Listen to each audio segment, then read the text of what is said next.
Wherever you are in this point of life, I want you to understand that fear is very real. You might be thinking that you're using wisdom, you're using logic, you're just trying to piece things together, but in reality, you're using fear. Fear is a tactic where it slows us down to make us think and process that there are all these barriers to enter the door. And I'll speak for myself. When it comes down to even as working out, when it comes to working out, I'm just like, man, I gotta do this. I have all these responsibilities and errands. The real part is I'm just scared of doing something hard for the day. When it's time to hit the weights and to show up for myself, I'm afraid to do something hard. And it's okay to be afraid. We even see in the Bible when Joshua was about to take over the people of Israel, God tells him, fear not, I am with you. Fear not. He keeps reminding him, fear not. And it's something that we have to meditate on.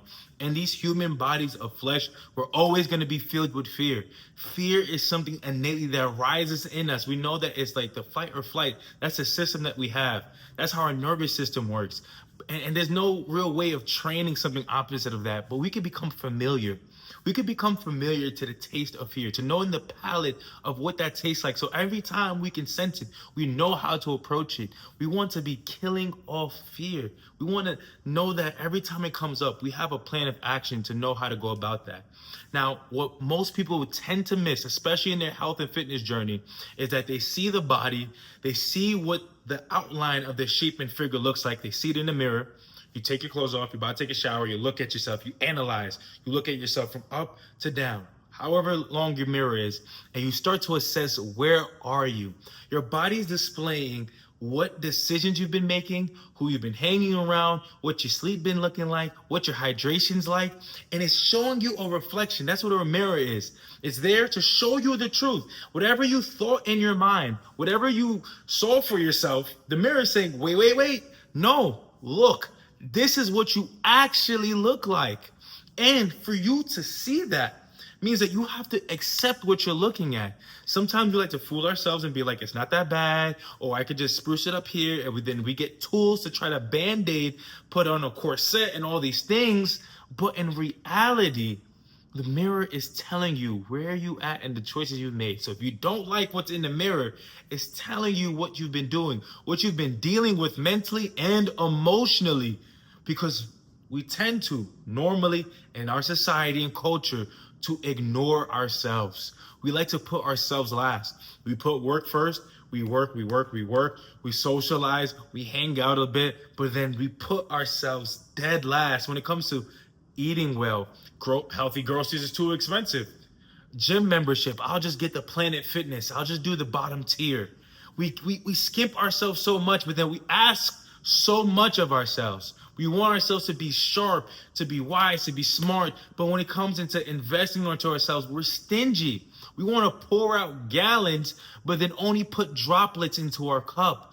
I do not know how that works. That is backwards. If you want to see more out of yourself, recognize what you're seeing in the mirror to be the choices that you've been making.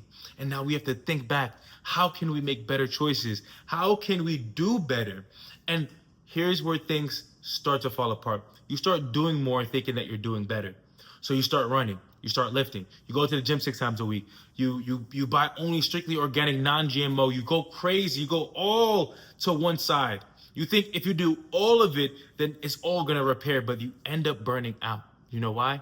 It's because you don't have a set routine. You don't have an actual programming system put into your life to know exactly where you're at. The all or nothing method does not work. Meaning, if you think you're not doing all of it, you're doing nothing. You're not making any progress. Let me speak to that. You don't have to be all. You don't have to be 100% of the time or be absolutely nothing.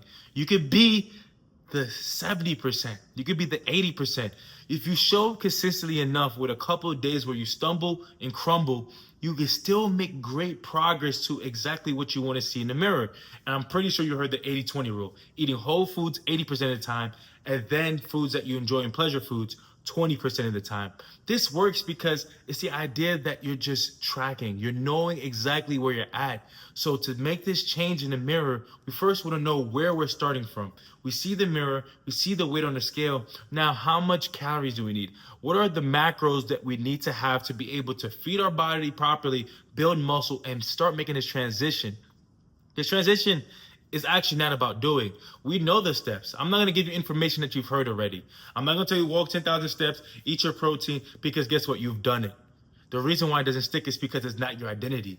You're doing things without being the person. You have to become the identity of who you believe to really be so that you could do the things that you know to be. For example, if you see yourself and you think of yourself as a lawyer, then you'll do lawyer things. If you see yourself to be a Christian and a believer, you'll do Christian things. Your identity and how you see yourself is also going to derive that is what you do derives from. It's who you believe to be. So we have to start with your being. You have to start believing that you are a fit person. You are a person who makes nutritional conscious decisions, someone who's aware of their health, who cares enough to make those decisions. Because when your environment changes, that will also dictate the choices that you make. And that's where things really fall apart. Because if friends come around, certain people come around, situations happen, now you're falling apart because you're not doing the thing. But if you were to be that person, so if you are someone who likes to enjoy time with your friends and eat palatable food, you know anything outside of that time because you do it 2-3 times a week, anything outside of that, because you can look forward to it, you're just going to eat whole foods. You have to understand the person that you are already and the person you want to become, and how can you make it feasible? Because if you don't like it, you won't do it. Let's be honest. That's human nature. If we don't like it, we won't do it. If it's a little bit too hard, we like a good challenge. But if it's too hard, we won't stick to it. It has to be palatable to us. So understand how sometimes you're causing more tension in your life because you're not being the person you truly are. You like Big Macs. You are a true Big Mac. You like to put bacon on your Big Mac. You like to put a fillet of fish and do the land, air, sea combo for McDonald's. You do like McDonald's. People say it's nasty and you just nod your head in public just to seem cool. But deep down, if it really came to it, you're going through a drive-thru and getting them hot fries. Be true to that. If you like McDonald's and they be like, oh, it got all these fake agreements, GMO, it's okay. And I like McDonald's. That makes you feel better. I'm a coach and trainer, and I like McDonald's, especially when it's fresh. It's something that me and my wife like to do and plan out for our dates. McDonald's is enjoyable. Doesn't mean it's good. No, you're not always going to have everything that's good for you, because if you don't like it, you won't stick to it. I can stick to a steady, nutritious diet because I planned for the McDonald's. If I decided never to eat any of the foods that I enjoyed ever again, I would crash out. I would fall out. There's no way I'm sticking to something that I don't enjoy and like to do, because we are creatures of pattern. We like to stick to things that work. And if it's too hard, we won't do it. Here's what I want you to take away with this. Start living in the person that you know that you already are. The tendencies that you already have, the things that appeal to you, and be honest with it. If you don't like the types of people in your gym, then you're gonna have to pay a little bit more money. If you want a gym that's closer by, then prioritize it. Because at the end of the day, what is it worth to get everything in life and you don't even have the health to be able to enjoy it? The word says that health is a gift. To enjoy the wealth of life is a gift in itself, because some people have these possessions. They have the work, they have the work accolades, they have the positions of power, but they don't enjoy it. They aren't able to.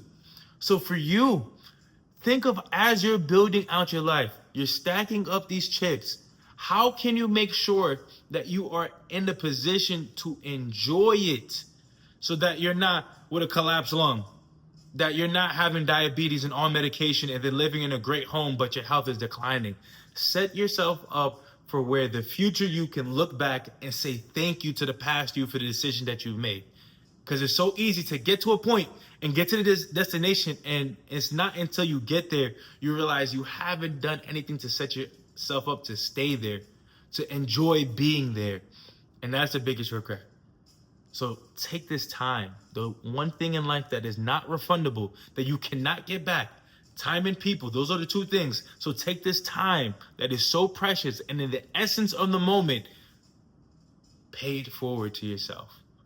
Pay it forward, so that when you look back, you can say thank you. This is not an elimination of anything fun or anything good. This is just more of having what we need so that we can have less of what we want. Think of it that way. Less of what you want and more of what you need.